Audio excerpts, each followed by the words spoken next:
Hey everyone, welcome back. ये Wangxiang fan fiction open secret behind the mask का next part है. Let's started. पूरा college shock हो चुका था. उस मिस्टीरियस बॉय ने वांगजी को बहुत ज़ोर से पीछे की तरफ पुश किया था, जिससे वांगजी ने तो खुद को संभाल लिया था, पर उस मिस्टीरियस बॉय की हालत इतनी ख़राब हो चुकी थी कि वो बिना पीछे मुड़े या बिना रुके सीधा कॉलेज से फुल स्पीड में भाग चुका था. वो मिस्टीरियस बॉय सीधा भागते भागते अपने रूम तक आ चुका था. इस पूरे रास्ते में वो एक पल के लिए भी नहीं रुका था, ना उसने पीछे देखा था. वो सीधा अपने रूम में एंटर करता है, उस रूम के डोर को बहुत सिक्योरली लॉक करता है और वही डोर से लगकर नीचे बैठ जाता है. वो अभी ये सब नहीं देखना चाहता था. वो आज के वांगजी के इस सडन एक्शन से बहुत ज़्यादा डर चुका था. उसे वांगजी से ऐसी किसी भी चीज़ की उम्मीद नहीं थी. हाँ, आज तक उसने कॉलेज में बहुत ज़्यादा बदतमीजियाँ सही थी, पर फिर भी आज तक किसी ने भी उसका मास्क उतारने की कोशिश नहीं की थी, और ना वो खुद अपना चेहरा किसी और को दिखाने के लिए अभी रेडी था. इसीलिए ही उसने वांगजी के ऊपर अपने ताकत का यूज़ किया था.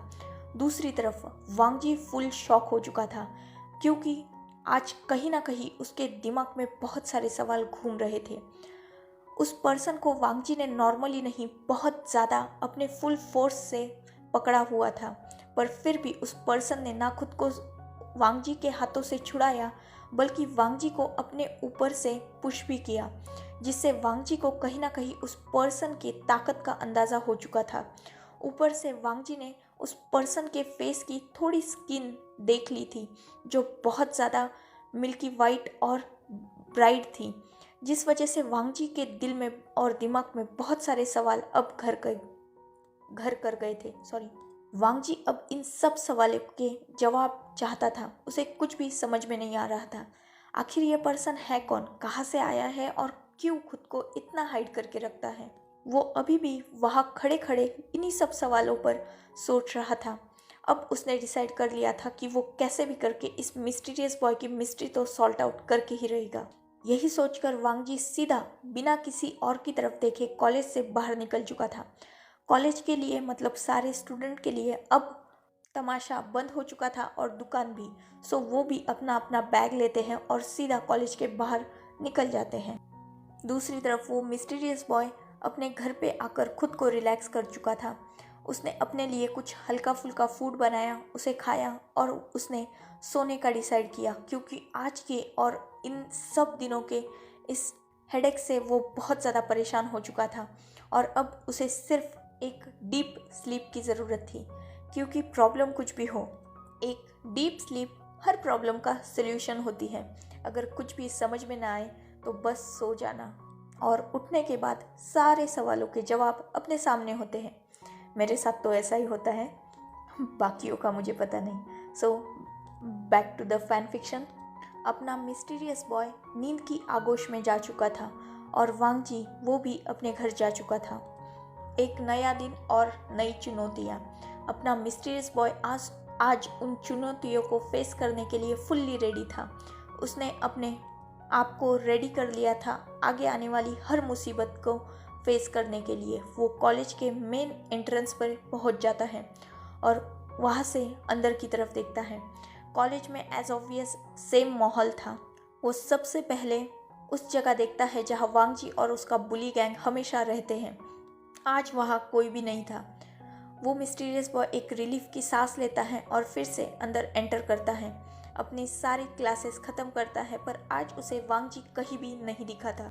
इस बात से वो मिस्टीरियस बॉय कहीं ना कहीं खुश भी था, क्योंकि उसे अभी भी वांगजी को फेस करने में कोई इंटरेस्ट नहीं था, और आगे भी उसका प्लान था कि वो वांगजी को और सारे स्टूडेंट्स को अवॉइड ही करेगा.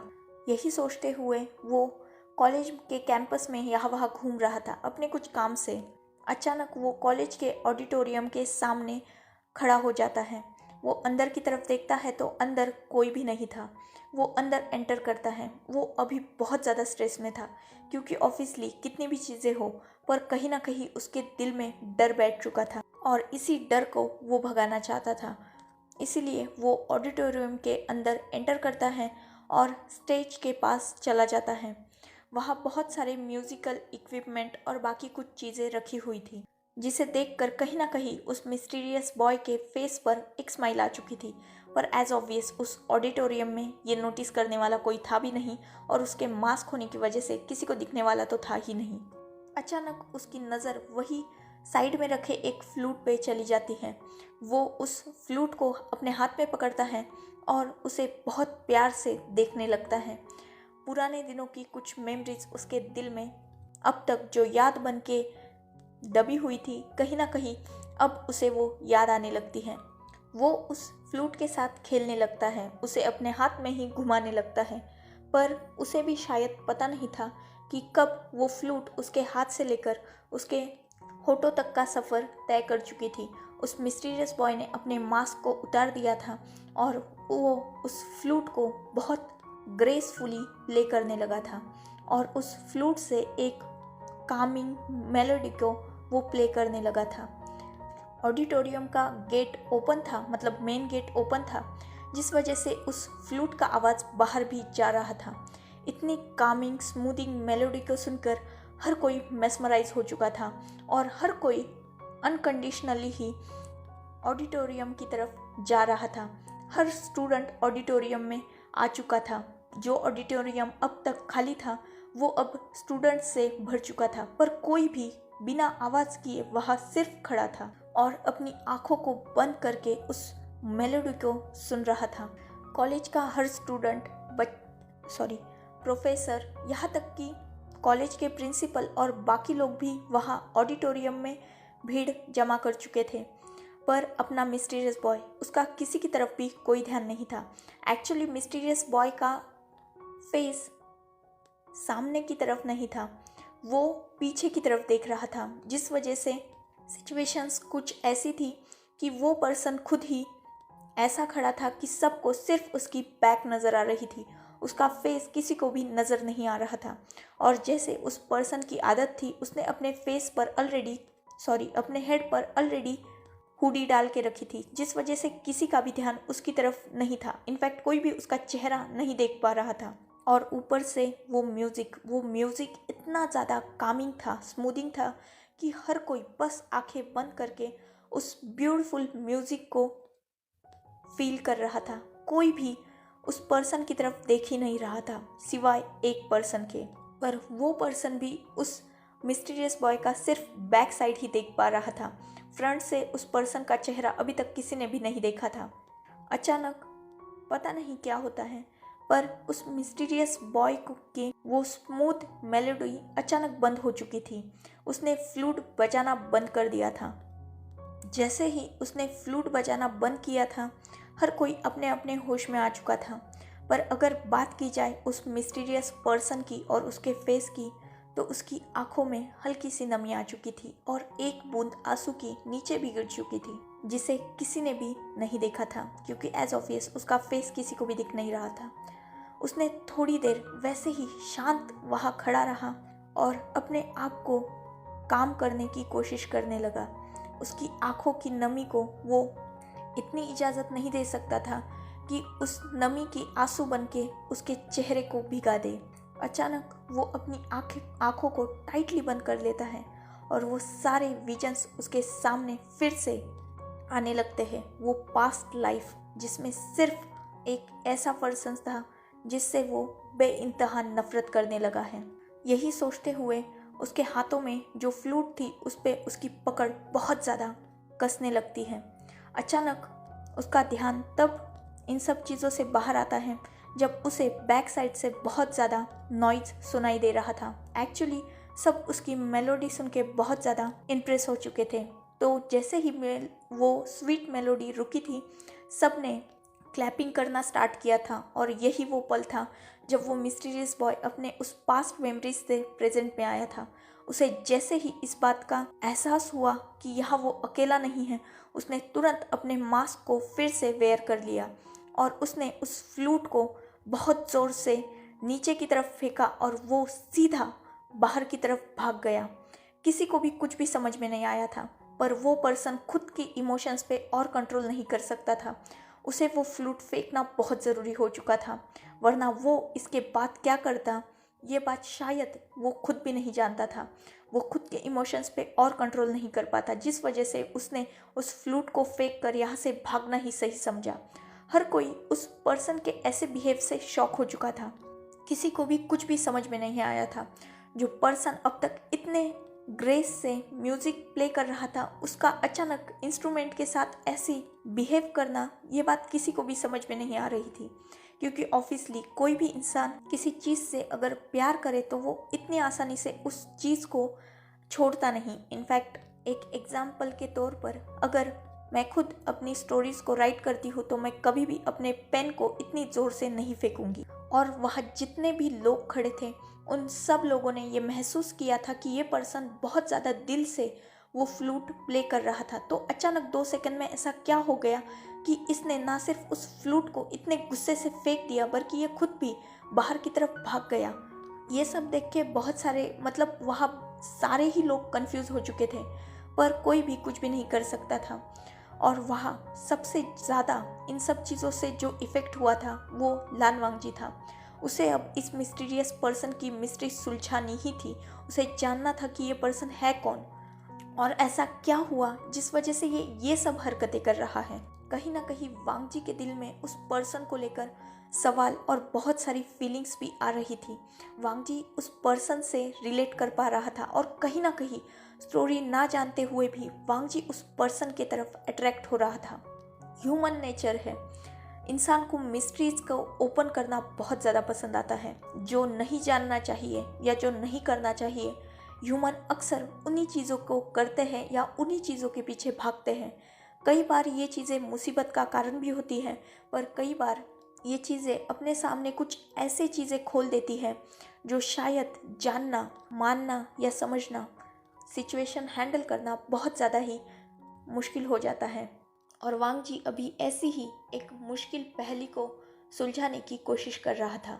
दूसरी तरफ अपना मिस्टीरियस बॉय कॉलेज से निकलकर सीधा अपने घर पे गया था। उसकी आंखों में आज कहीं ना कहीं नमी थी, पर फिर भी अब आंसू नहीं थे। जज्बात थे, पर फिर भी उन जज्बातों पर उसका अब कंट्रोल था। वो अब बेकाबू नहीं था। खुद के इमोशंस को और खुद को वो बहुत अच्छी तरीके से कंट्रोल कर चुका था। वो घर के सारे काम करता है और एक लाइट मील के बाद बाहर चला जाता है और अपने वर्क्स को ढूंढने की कोशिश करने लगता है। जो वर्क उसे हाल फिलहाल में मिले थे, उन्हीं वर्क्स को कंप्लीट करके वो देर रात तक घर को आता है और वापस से सो जाता है। आज उसके सपने में भी बहुत चीज़ें उसे डिस्टर्ब कर रही थी, उसे परेशान कर रही थी, पर फिर भी वो सोने की कोशिश करने लगता है। वो थोड़ी थोड़ी देर बाद ही उठ जा रहा था, पर फिर भी वो खुद को काम करने की पूरी तरीके से कोशिश कर रहा था। थोड़ी ही देर बाद ये कोशिश कहीं ना कहीं सफल हो चुकी थी और वो एक पीसफुल नींद सो चुका था। दूसरी तरफ चाइना में एक खबर आग की तरह फैल रही थी। चाइना की इकोनॉमी को बैलेंस 5 सबसे बड़ी कंपनियां करती थी, जिसमें सेकंड में लैंस आते थे, थर्ड में जियांग्स, फोर्थ में जिन्स और फिफ्थ में नीड्स। और जो फर्स्ट थे वो थी चाइना की सबसे बड़ी कॉरपोरेशन, और 4 कॉरपोरेशन को भी कहीं ना कहीं मैनेज करती थी। और इसी कॉरपोरेशन का हायर अब सबके सामने आने वाला था। सबके मुताबिक वो पर्सन बहुत ज़्यादा रूड, एरोगेंट है, बहुत ज़्यादा बदतमीज़ है और उसे किसी भी चीज़ की कोई भी परवाह नहीं है। वो एक लापरवाह इंसान है जो 24 घंटे सिर्फ पार्टी, मौज, मस्ती, इन्हीं सब चीज़ों में इंक्लूड रहता है। उसे बिजनेस का बी भी शायद ही ठीक से आता होगा। वो पूरी दुनिया के सामने एक बिगड़ेल इंसान है जिसे गुस्सा बहुत ज़्यादा जल्दी आता है। उसके फादर तो एक बहुत ज़्यादा अच्छे बिजनेसमैन भी है और बहुत अच्छे इंसान भी है, पर फिर भी किसी को भी नहीं लगता कि वो पर्सन बिजनेस संभालने के लायक भी है। वो पर्सन बिजनेस तो क्या, खुद को संभालने के तक लायक नहीं है। पूरी दुनिया की नज़र में वो पर्सन एक घटिया और गिरा हुआ इंसान है जिसे इंसान और इंसानियत, इन दोनों ही शब्दों से कोई लेना देना ही नहीं है। एक हार्टलेस पर्सन, जिसके दिल में जज्बात या इमोशंस, फीलिंग, इन सब चीज़ों का कोई भी मोल नहीं है। उसके लिए सबसे इम्पोर्टेंट है वो खुद, उसे किसी और की कोई फिक्र नहीं है। बेशुमार दौलत होने की वजह से उस बच्चे ने खुद को पूरी तरीके से स्पॉइल करके रखा है। एक्चुअली वो उस कॉरपोरेशन के ओनर का इकलौता बेटा है जो बहुत ज़्यादा स्पॉइल किड है। आए दिन उसकी बदतमीजियाँ और इन ह्यूमन एक्टिविटीज़ के चर्चे पूरे बिजनेस वर्ल्ड में, इनफैक्ट चाइना में भी अक्सर सामने आते ही रहते हैं। और अब वही पर्सन सबके सामने उनका बाप बन के उस चेयर पर बैठने वाला है।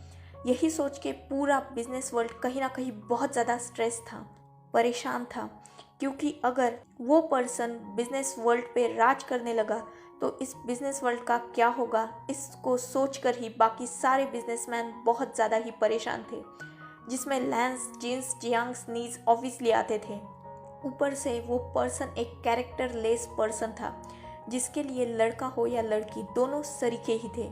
उस पर्सन को जिसने भी देखा था वो सब यही कहते थे कि वो एक डेविल का सेकंड फेस है। डेविल खुद धरती पे सबके सामने नहीं आ सकते, इसीलिए उन्होंने इसे भेज दिया है। सब बहुत ज़्यादा परेशान थे और पूरा बिजनेस वर्ल्ड इस वक्त हिला हुआ था। बाप जितना अच्छा, बेटा उतना ही ज़्यादा नालायक था। पूरा बिजनेस वर्ल्ड ये चाहता तो नहीं था, पर कोई कुछ कर भी नहीं सकता था, क्योंकि वो इकलौता हायर था और वो कॉरपोरेशन सबसे ज़्यादा सब पर राज करती थी। कोई भी उस कॉरपोरेशन के आगे नहीं जा सकता था, क्योंकि सब जानते थे कि उस कॉरपोरेशन का ओनर कितना भी ज़्यादा अच्छा इंसान क्यों ना हो, जब बात उसके बेटे और परिवार की आती है, वो इंसान भी डेविल का बाप है। वो पर्सन अपनी प्रोफेशनल और पर्सनल लाइफ टोटली अलग अलग रखता था और अपनी फैमिली से बहुत ज़्यादा प्यार करता था, खासकर अपने बेटे से। इसी वजह से तो उस पर्सन का बेटा इतना ज़्यादा बिगड़ चुका था। और अगर अब वही इंसान बिजनेस वर्ल्ड पे राज करेगा तो पता नहीं क्या ही होगा। यही सोचकर पूरा चाइना डरा हुआ था, पर अब कोई कर भी क्या सकता है। एक नया दिन फिर से शुरू हो चुका था और आसमान में सूरज भी अपनी जगह बना चुका था। फिर से एक नया डेली रूटीन स्टार्ट हो चुका था। सेम रूटीन फॉलो करके अपना मिस्टीरियस बॉय और लान वांगजी भी कॉलेज पहुंच चुके थे।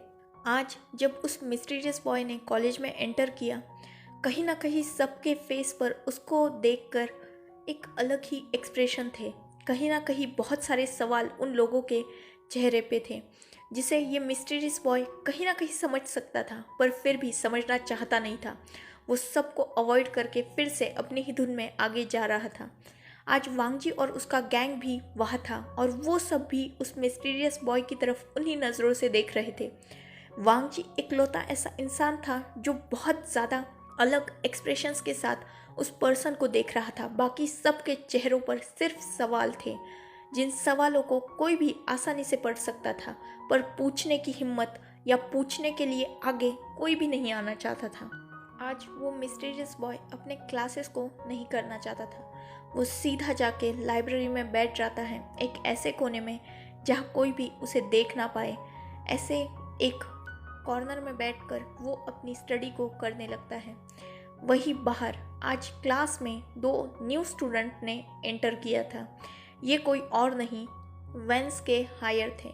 वेंस चाइना में बिजनेस वर्ल्ड में 6 नंबर रैंक करती थी और उसी के हायर्स ने ट्रांसफ़र लेकर आज ही इस कॉलेज में एंट्री ली थी। लगभग 2nd सेमेस्टर के बाद इन दोनों ने इस कॉलेज में एंटर किया था। इस बात को बहुत सारे लोग समझ तो नहीं पाए थे, पर फिर भी एडमिशन मिल गया तो कोई क्या ही कर सकता है। यही सोचकर सब उन लोगों के साथ फ्रेंडली होने की कोशिश कर रहे थे। वो दोनों पर्सन भी बहुत ज़्यादा ओपन थे, जिस वजह से आसानी से सबसे फ्रेंडशिप कर भी रहे थे।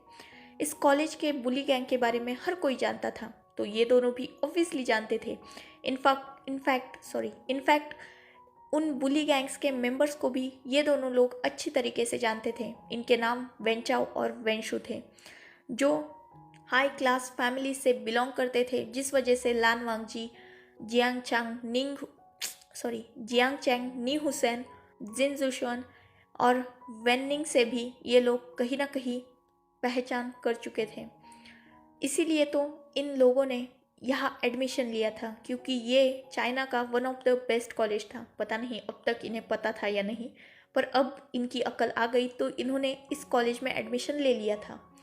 ये भी उस बुली गैंग का हिस्सा बनने के लिए उन पाँचों के पास चले गए, पर एज ऑब्वियस लान वांगजी ने इन्हें भी बहुत पोलाइट तरीके से मना कर दिया और अपने रूम से धक्के मारकर बाहर भी निकाल दिया।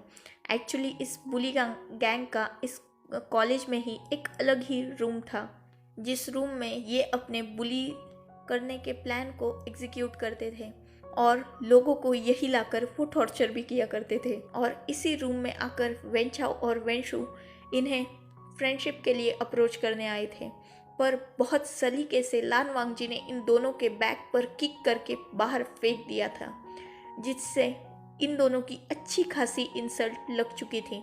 पर फिर भी ये थोड़ी ना सुधरने वाले थे, ये वेंस है यार, ऐसे ही सुधर गए तो कैसे चलेगा।